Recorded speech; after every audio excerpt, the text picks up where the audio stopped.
আসসালামু আলাইকুম, সবাইকে স্বাগত জানাচ্ছি আজকের এই অনলাইন ক্লাসে। আমি মোহাম্মদ আজমল হুসাইন, প্রভাষক রসায়ন, সরকারি জাহাজ শফি মহিলা কলেজ, জামালপুর। প্রিয় শিক্ষার্থী, আশা করছি তোমরা যে যেখানে আছো সুস্থ আছো, ভালো আছো। আজকে এটা আমাদের দ্বিতীয় ক্লাস।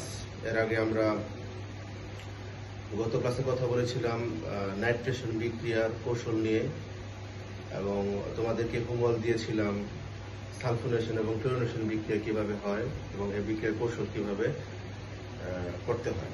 আশা করছি তোমরা বাসায় প্র্যাকটিস করেছিলে। তো আজকে আমরা ফ্রিডেল ক্রাফট অ্যালকাইলেশন ও ফ্রিডেল ক্রাফট অ্যারাইলেশন এই দুটি বিক্রিয়ার নিয়ে আলোচনা করব। আশা করছি তোমরা মনোযোগ দিয়ে ক্লাসটি করবে, তাহলে তোমরা সহজে বুঝতে পারবে, কারণ এটা আমাদের আগের যে বিষয়বস্তু ছিল তার সাথে সম্পূর্ণ প্রাসঙ্গিক এবং এতে তোমার বুঝতে কোনো সমস্যা হবে না আশা করছি। তো শুরু করা যাক। ফ্রিডেল ক্রাফট অ্যালকাইলেশন বিক্রিয়া মূলত বেনজিনের সাথে যদি আমরা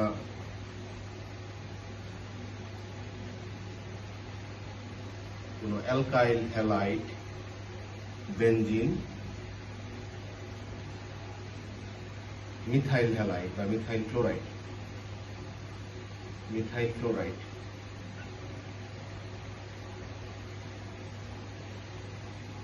অনার্দ্র বা শুষ্ক অ্যালুমিনিয়াম ট্রাইক্লোরাইড বা অন্য কোনো লুইস অ্যাসিডের সাথে বিক্রিয়া ঘটায়, তখন কি হয়, বেনজিনের যে হাইড্রোজেন, এই বেনজিনের হাইড্রোজেন অ্যালকাইল ক্লোরাইড বা মিথাইল ক্লোরাইডের মিথাইল মূলক দ্বারা প্রতিস্থাপিত হয়ে আমাদের অ্যালকাইল বেনজিন তৈরি করে। এটাই হচ্ছে আমাদের ফ্রিডেল ক্রাফট অ্যালকাইলেশন বিক্রিয়া। মানে হাইড্রোজেনটা অ্যালকাইল মূলক দিয়ে প্রতিস্থাপিত হবে। বেনজিনের কার্বনের সাথে সংযুক্ত যে হাইড্রোজেন সেটা অ্যালকাইল মূলক দিয়ে প্রতিস্থাপিত হলো। দেখি কি হয়, উৎপাদটা আমাদের হয় এইটা, সাথে পাওয়া যায় অ্যালকাইল বেনজিন, বা আমরা বলি এটাকে টলুইন বলি, আর স্পেসিফিকলি বললে টলুইন পাওয়া যায়।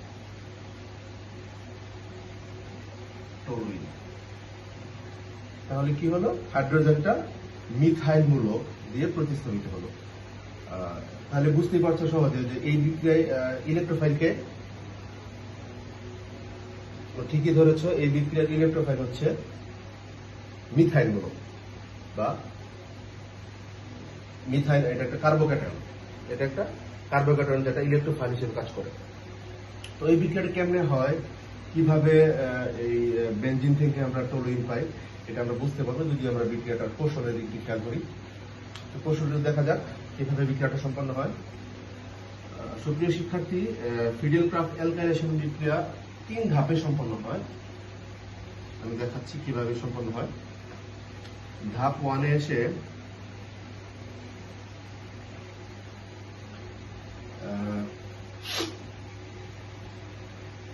অ্যালুমিনিয়াম ট্রাইক্লোরাইড বা লুইস অ্যাসিড, আমরা জানি লুইস অ্যাসিড কি।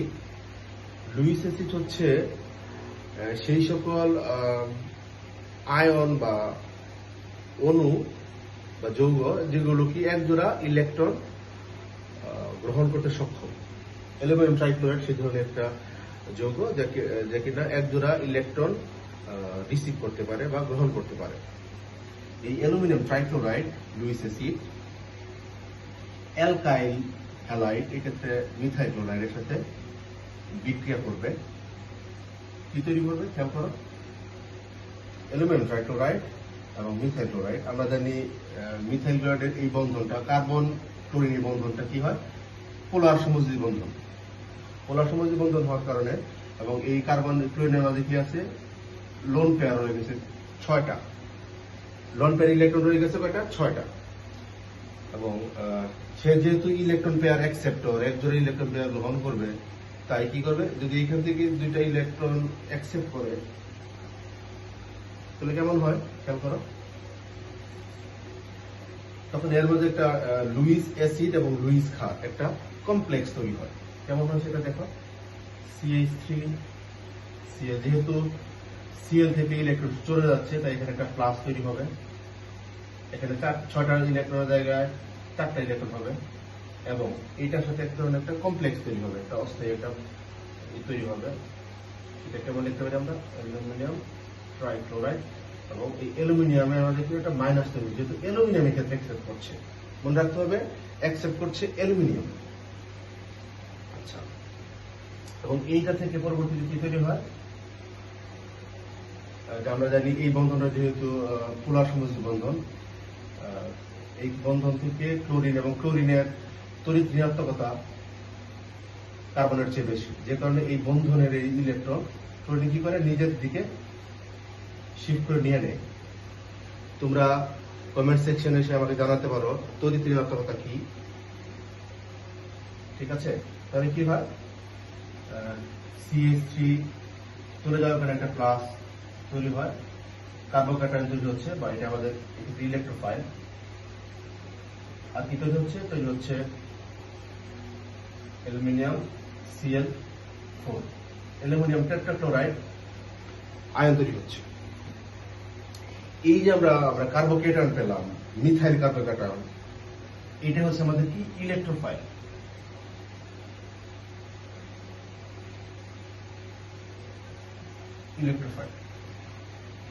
মিথাইল কার্বোক্যাটায়ন কি আমাদের ইলেকট্রোফাইল। তাহলে এক ধাপ 1 কি দেখা গেল আমাদের, ধাপ 1-এ আমরা অ্যালুমিনিয়াম ট্রাইক্লোরাইড এই লুইস অ্যাসিড মিথাইল ক্লোরাইড বা অ্যালকাইল ক্লোরাইডের সাথে বিক্রিয়া করে আমাদের কার্বোক্যাটায়ন এবং আমাদের অ্যালুমিনিয়াম টেট্রাক্লোরাইড অ্যানায়ন পাওয়া গেল, ঠিক আছে? তাহলে দ্বিতীয় ধাপে কি হতে পারে, দ্বিতীয় ধাপ দেখি।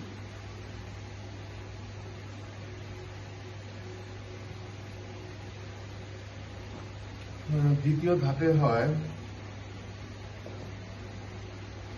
বেনজিনের প্রতিস্থাপন এখন হবে। ইলেকট্রোফাইল আমাদের এই হাইড্রোজেন, আমি হাইড্রোজেনটাকে কি করব, এই হাইড্রোজেন প্রতিস্থাপিত হবে কি দিয়ে, ইলেকট্রোফাইল দিয়ে। সেক্ষেত্রে ইলেকট্রোফাইল কি আমাদের এখানে CH3 প্লাস মিথাইল কার্বোক্যাটায়ন, বা সেটা একটা ইলেকট্রোফাইল। কারণ এটা যদি আক্রমণ করে, সে এটা এই ইলেকট্রোফাইলটা বেনজিন বলে এই পাই ইলেকট্রন দ্বারা আকৃষ্ট হয়ে এখানে আক্রমণ করলো, তাহলে কি তৈরি হবে, আগের মতোই আমরা কি জানি এটা, এবং এটা মনে রাখবে এটা ধীরে ঘটে, এটা কিন্তু আগের মধ্যে রেজোনেন্স হবে। কি হবে, বেনজিনটা স্থিতিশীলতা অর্জন করার জন্য রেজোনেন্স অংশগ্রহণ করে। যদি রেজোনেন্স অংশগ্রহণ করে তাহলে এই বন্ধনে খেয়াল করো, এই বন্ধন যেটা আছে এটা থাকবে, এইটা এখানে থাকবে রেজোনেন্স, তোমরা বুঝে গেছো অলরেডি। এখানে কি হচ্ছে আমাদের, এখানে যেহেতু এই দুই কার্বনের মধ্যে এই কার্বনের মধ্যকারী বন্ধনটা এখন কি হচ্ছে, কার্বনের এবং ইলেকট্রোফাইলের সাথে সংযুক্ত হচ্ছে, CH3 সাথে চলে গেল, তাহলে কি এইখানে একটা ধনাত্মক চার্জ তৈরি হবে, বলতে একটা কার্বোক্যাটায়ন। আর আমরা তোমরা জানো 3টা রেজোনেন্স হাইব্রিড পাওয়া সম্ভব। এখন যেহেতু সঞ্চরণশীল ইলেকট্রন, যদি আমরা এই ইলেকট্রন থেকে এই জায়গায় স্থানান্তর করি, এই জায়গায় চলে আসলো, এখানে ইলেকট্রন ঘাটতি তৈরি হলো, প্লাস দিব, এখানে একটা যা আছে তাই ছিল, এখানে আমাদের আছে কি মিথাইল মনো হাইড্রোজেন। আবার দেখাতে পারি কিভাবে, যেহেতু এটা দেখানো হয়েছে, এখন এই ইলেকট্রন এই জায়গায় স্থানান্তরিত হয় এই কার্বনে, তখন কি এখানে একটা বন্ধন তৈরি হয়, দ্বিবন্ধন, এটা দেওয়া আসলে তাই। এখন এখানে ইলেকট্রন ঘাটতি তৈরি হয়, এই জায়গাতে আমরা এই কার্বনে একটা প্লাস চিহ্ন দিলাম।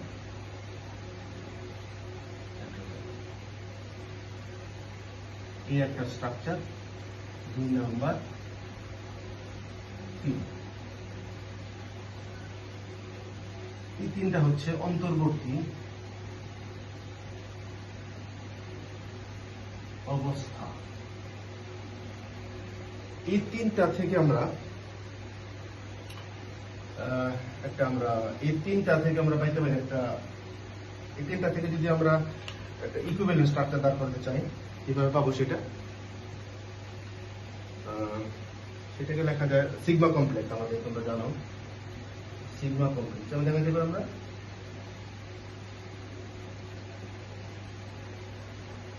Sigma complex, sigma complex.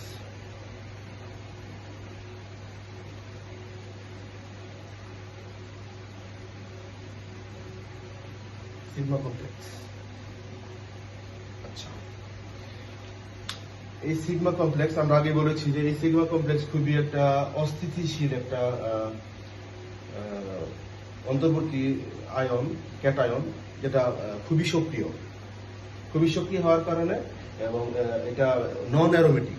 এই অবস্থায় এই কার্বোক্যাটায়নটা বা সিগমা কমপ্লেক্সটা নন অ্যারোমেটিক অবস্থায় আছে। এটা খুবই অস্থিতিশীল, খুবই বিক্রিয়া করার জন্য খুবই সক্রিয়। এই হলো আমাদের দ্বিতীয় ধাপ। তাহলে তৃতীয় ধাপে কি হবে? মুছে ফেলছি এটা। তোমাদের অনেকেই রেজোনেন্স নিয়ে অনেক সমস্যায় থাকো। তোমরা রেজোনেন্সটা সহজ, খুবই সিম্পল। তোমরা যদি 1-2 বার করো তাহলে পারবে। আচ্ছা, ধাপ 3-এ আমরা ফিরে আসি। 3-এ কি হচ্ছে? সিগমা কমপ্লেক্স যেটা পাওয়া গেল, এই সিগমা কমপ্লেক্স,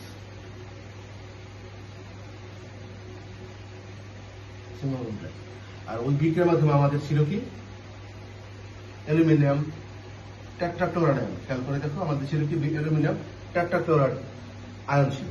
এটা কি করবে? যেহেতু এটা কি একটা বেসিক বেস বা ক্ষার, এই ক্ষার কি করবে?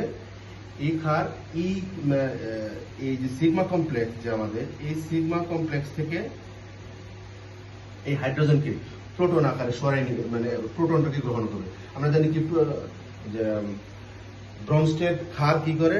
একটা প্রোটন গ্রহণ করতে পারে। তাহলে সে কি করবে? এই সিগমা কমপ্লেক্স থেকে একটা প্রোটনকে গ্রহণ করবে। কিভাবে সেটা হবে আমরা দেখি। এটা যদি সে গ্রহণ করবে তাহলে কেমন হবে? এটা গ্রহণ করলে তখন এই যে আমাদের ইলেকট্রনটা, এটা ইলেকট্রন জোড়াটা বেনজিন বলয়ে চলে আসবে। ফলশ্রুতিতে আমরা কি বলবো? এটা খুব দ্রুত ঘটে। আমি বলে রাখছি, এটা দ্রুত ঘটে, কারণ যেহেতু এটা খুবই অস্থিতিশীল, এটা স্থিতিশীল করার জন্য খুব দ্রুত বিক্রিয়া করে উৎপাদ তৈরি করবে। তাহলে কি হলো? এটা এইচটা চলে আসলো এর সাথে যুক্ত হয়ে আমাদের কি তৈরি করবে? হাইড্রোক্লোরিক অ্যাসিড এবং অ্যালুমিনিয়াম ট্রাইক্লোরাইড। আর আমাদের যে কাঙ্ক্ষিত উৎপাদ, যেটা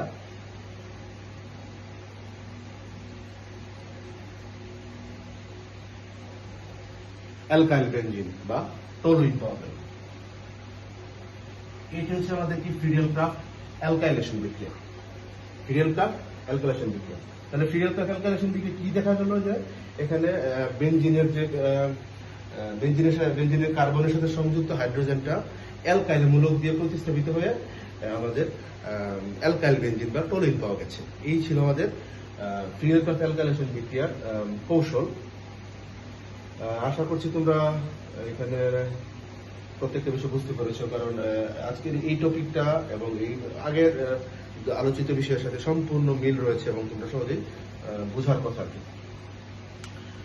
তো সুপ্রিয় শিক্ষার্থী, ফ্রিডেল-ক্রাফট অ্যালকাইলেশন আমাদের শেষ। আমরা ফ্রিডেল-ক্রাফট অ্যাসাইলেশন আর একটা বিক্রিয়া রয়েছে আমাদের, ওইটা দেখবো। ফ্রিডেল-ক্রাফট অ্যাসাইলেশন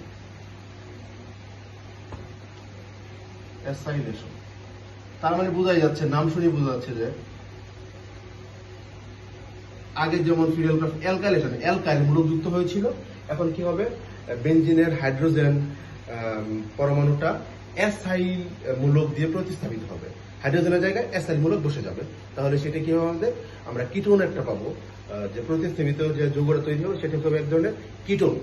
তো আমরা দেখি মূল বিক্রিয়াটা দেখি আগে। এই আমাদের বেনজিন আগের মতোই কি থাকবে? অ্যাসাইল ক্লোরাইড থাকবে। সে এটা অ্যাসাইল ক্লোরাইড দিলাম। এটা কি? একটা acyl chloride, ethanol chloride, acyl chloride.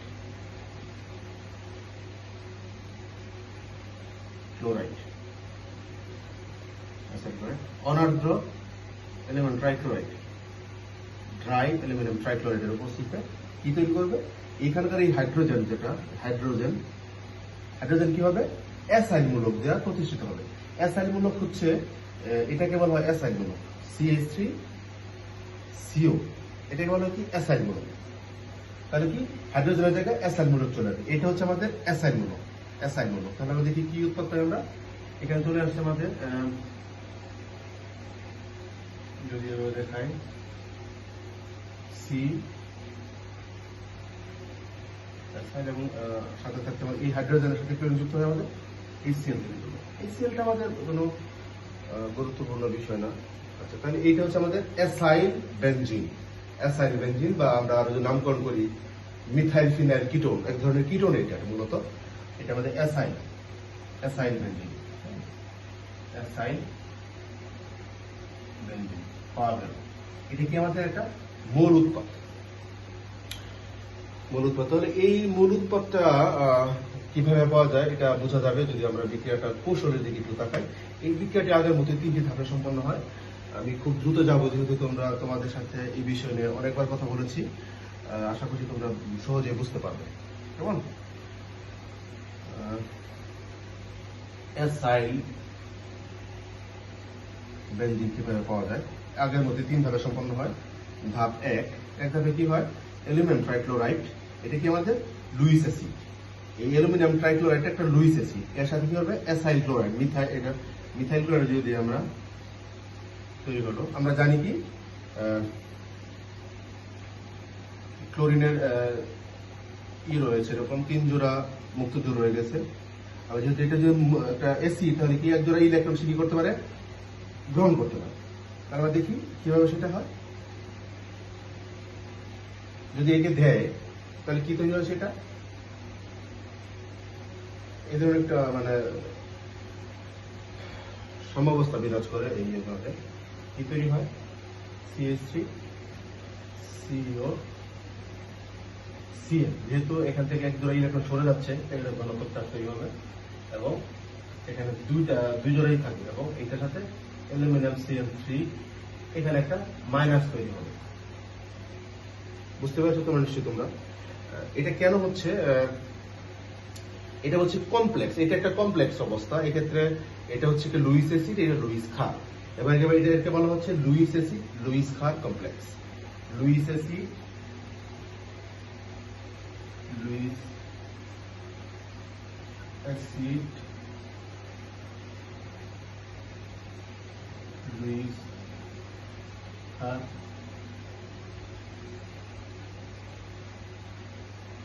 Complex. কেমন? Lewis complex. এটা থেকে পরবর্তীতে আমরা কি পাওয়া যাবে, আমরা জানি এই যে বন্ধনটা কার্বন ক্লোরিন বন্ধন, এই বন্ধনের একটা পোলার বন্ধন হওয়ার কারণে ক্লোরিনের তড়িৎদ্রাবতা অনেক বেশি, ইলেকট্রন আসলে অনেক বেশি। যে কারণে কি হয়, এই এই বন্ধনের যে ইলেকট্রন ক্লোরিন কি তার দিকে নিয়ে নেয়। এই তড়িৎদ্রাবতা বেশি কারণে এটা কি হয়ে যায়, CH3 থেকে আলাদা হয়ে যায় এবং কার্বনের মধ্যে তো ইলেকট্রন ঘাটতি তৈরি হয়। আমরা বলি কি CH3CO তৈরি হয়। আর এটা অ্যালুমিনিয়াম ট্রাইক্লোরাইড যুক্ত হয়ে অ্যালুমিনিয়াম টেট্রাক্লোরাইড তৈরি করে, টেট্রাক্লোরাইড আয়ন তৈরি করে। আচ্ছা, এখন আমরা জানি এই ধরনের এই আয়নটা অ্যাসাইল, এটাকে বলা হয় অ্যাসাইল ক্যাটায়ন। কি বললাম এটাকে, অ্যাসাইল ক্যাটায়ন। Acyl cation. এই অ্যাসাইল ক্যাটায়নটা রেজোনেন্স অংশগ্রহণ করে আরো আবার স্থিতিশীলতা অর্জন করবে, কারণ আমরা জানি রেজোনেন্সের মাধ্যমে এগুলো স্থিতিশীলতা অর্জন করতে পারে। তাই কি তৈরি হবে, আগে বলতে এখানে অক্সিজেন কেমন থাকে আমরা জানি, 2 জোড়া মুক্ত জোড় থাকে বা 4টা মুক্ত ইলেকট্রন থাকে, সবসময় থাকে মূলত যখন তখন আমরা দেখাই আর কি। দেখো এখানে এটা কিভাবে দেখা যায়, এই ইলেকট্রন যেহেতু কার্বন ইলেকট্রন ঘনত্ব ইলেকট্রন কম আছে, এখান থেকে যদি 2 ইলেকট্রন এই জায়গায় স্থানান্তরিত হয় তখন কেমন হয়, কেমন CH3 সরি, এখান থেকে যদি এখানে এসে একটা পাই বন্ধন তৈরি করে, আমরা জানি সিগমা বন্ধন হওয়ার পরে সাধারণত পাই বন্ধন হয়। একটা সিগমা বন্ধন একটা পাই বন্ধন অলরেডি হয়ে আছে, তাহলে কি আর একটা পাই বন্ধন যদি হয় তাহলে কি কার্বন অক্সিজেন এরকম একটা বন্ধন তৈরি হবে। তখন এই প্লাস কার্বনের এই প্লাসটা কোথায় স্থানান্তরিত হবে অক্সিজেনের উপর। কারণ অক্সিজেন কি হয়ে হলো আমাদের দুইটা জায়গায় ছিল, এখানে একটা চলে এক জোড়া মুক্ত ইলেকট্রন রয়েছে যদি হয়। আমি আগেই বলেছিলাম যে আমাদের রেজোনেন্সের কি দরকারটা, রেজোনেন্স মূলত প্রয়োজন হয়, রেজোনেন্স হয় সাধারণত যখন এরা স্থিতিশীলতা অর্জন করতে চায়, রেজোনেন্স স্টেবিলাইজেশন করতে চায়। রেজোনেন্স স্টেবিলাইজড হওয়ার জন্য এরা শক্তির বিনিময় করে, এরকম করে তার শক্তির বিনিময় করে এবং এগুলো স্থিতিশীলতা অর্জন করে, যে কারণে এই রেজোনেন্স প্রক্রিয়াটা হয়। তাহলে আমরা কি বলি, এটা হলো আমাদের অ্যাসাইল ক্যাটায়ন। আচ্ছা, আমার মনে হয় তোমরা বুঝতে পেরেছো এই ধাপ। মুছে ফেলছি, পরবর্তী ধাপে যাচ্ছি। পরবর্তী ধাপ কি? দ্বিতীয় ধাপ তোমরা সবসময় দেখেছো, দ্বিতীয় ধাপে কি হয়? প্রথম ধাপে আমাদের এই যে অ্যাসাইল মূলক যেটা পেলাম, অ্যাসাইল ক্যাটায়ন, এটি কি আমাদের ইলেকট্রোফাইল। দ্বিতীয় ধাপে আমাদের কি হবে? আমরা সবসময় দেখেছি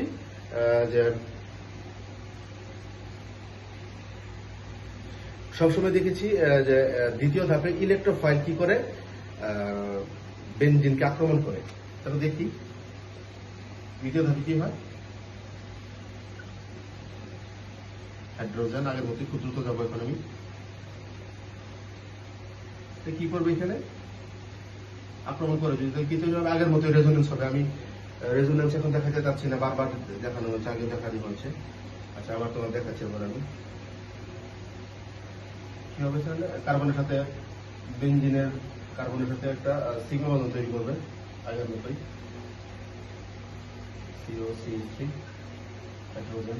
এখানে একটা ধনাত্মক চার্জ তৈরি হবে, এক নম্বর স্ট্রাকচার। দেখো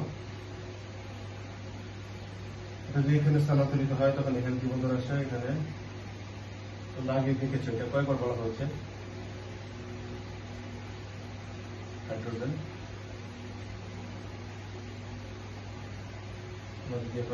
এই জায়গায় যদি আমরা স্থানান্তরিত হয় তখন এই জায়গায় বন্ধন পজিটিভ চার্জ,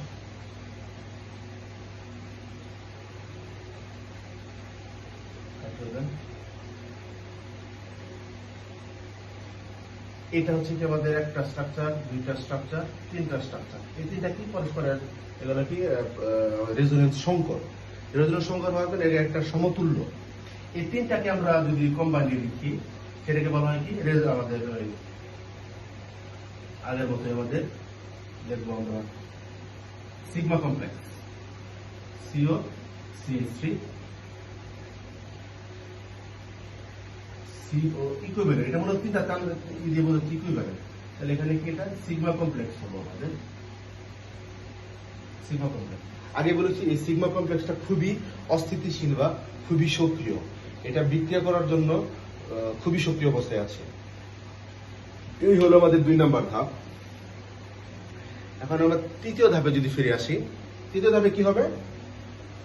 তৃতীয় ধাপে এর সাথে একটা কোনো ক্ষারীয় অংশ বিক্রিয়া করে আমাদের উৎপাদ তৈরি করবে। প্রথম ধাপে দেখলাম কি হয়? আমরা ইলেকট্রোফাইল তৈরি হয়, অ্যাসাইলিয়াম ক্যাটায়ন তৈরি হয়। দ্বিতীয় ধাপে কি দেখলাম? অ্যাসাইলিয়াম ক্যাটায়ন বেনজিনকে আক্রমণ করে সিগমা কমপ্লেক্স তৈরি করে। তৃতীয় ধাপে কি এসে দেখবো? তৃতীয় ধাপে দেখবো যে সিগমা কমপ্লেক্স যেহেতু খুবই অস্থিতিশীল এবং নন অ্যারোমেটিক, অস্থিতিশীল এবং নন অ্যারোমেটিক, তাই কি সে স্থিতিশীলতা অর্জন করতে চায় এবং তার অ্যারোমেটিসিটি পুনঃপ্রতিষ্ঠিত করতে চায়, যে কারণে সে খুব দ্রুত বিক্রিয়া করতে। বা আগের ধাপে ছিল খুব ধীর প্রক্রিয়া, এখন যেটা ঘটবে এই সিগমা কমপ্লেক্সটা খুব দ্রুত বিক্রিয়ায় অংশগ্রহণ করবে। কার সাথে? কোনো বেসিক ইয়ার সাথে, স্পেসিসের সাথে। এক্ষেত্রে যেমন আমাদের বেসিক কি আছে? আমাদের অ্যালুমিনিয়াম টেট্রাক্লোরাইড আয়ন, তুমি জানো। এতে কি করবে? সেখান থেকে এই প্রোটনকে সে গ্রহণ করবে। প্রোটন কি করবে? সে গ্রহণ করবে। এবং তখন এই বন্ধনের এই কার্বন হাইড্রোজেনের যে বন্ধন ইলেকট্রন, এটা বেনজিন বলয়ে প্রবেশ করবে। প্রবেশ করলে কি হয়? আমরা দেখতে পাচ্ছি যে বেনজিনের যে ইলেকট্রনের যে বলয় যেটা ছিল সেটা পুনরায় প্রতিষ্ঠিত হলো, অর্থাৎ অ্যারোমেটিসিটি পুনঃপ্রতিষ্ঠিত হলো। এবং আমরা কি পেয়ে গেলাম? CH হয়ে গেল। আর কি এটার সাথে যুক্ত হয়ে অ্যালুমিনিয়াম টেট্রাক্লোরাইড আয়ন এবং H যুক্ত হয়ে H+ যুক্ত হয়ে HCl এবং কি তৈরি করবে আমাদের অ্যালুমিনিয়াম ট্রাইক্লোরাইড। এই হলো আমাদের অ্যাসাইল বেনজিন, বা তুমি এই ধরনের কিটোন, মিথাইল ফিনাইল কিটোন বলতে পারো। এই হলো আমাদের প্রতিস্থাপিত যৌগ। ফিডেল ক্রাফট অ্যাসাইলেশনের এই তিনটি ধাপ মূলত অন্যান্য যে বিক্রিয়া আমরা দেখিয়েছি, যেমন নাইট্রেশন, সালফারেশন, ক্লোরিনেশন, অ্যালকাইলেশন, এদের মধ্যে সম্পূর্ণ হুবহু মিল রয়েছে। তোমরা যদি একটু প্র্যাকটিস করো সহজে বুঝবে। আমার মনে হয় না খুব জটিলতা হবে। তোমাদের অধিকাংশ যেখানে সমস্যা বোধ করো সেটা হচ্ছে রেজোনেন্স প্রক্রিয়া। রেজোনেন্সটা আমার মনে হয় তোমরা যদি আমি কিভাবে ড্র করেছি, এঁকেছি, তোমরা একটু খেয়াল করো, সহজেই বুঝতে পারবে এবং 1-2 বার প্র্যাকটিস করলে আমার বিশ্বাস তোমরা পারবে। তো প্রিয় শিক্ষার্থী, আমরা আমাদের ক্লাসের একেবারে শেষ পর্যায়ে চলে এসেছি। আমরা মূলত আজকের এই ক্লাসের মধ্য দিয়ে বেনজিনের ইলেকট্রন আকর্ষী প্রতিস্থাপন বিক্রিয়ার সকল 5টা বিক্রিয়া যেগুলো আমরা কভার করলাম। তোমাদের যদি এই বিষয়ে কোনো প্রশ্ন থাকে, কোনো অস্পষ্ট থাকে, মানে বুঝতে না পারো, আমাকে অবশ্যই কমেন্ট সেকশনে জানাবে, আমি তোমাদের উত্তর দেওয়ার চেষ্টা করব। তো পরিশেষে তোমরা সবাই ভালো থাকো, সুস্থ থাকো, আমার জন্য দোয়া করো, তোমাদের জন্য শুভকামনা থাকলো। সবাইকে ধন্যবাদ। আসসালামু আলাইকুম।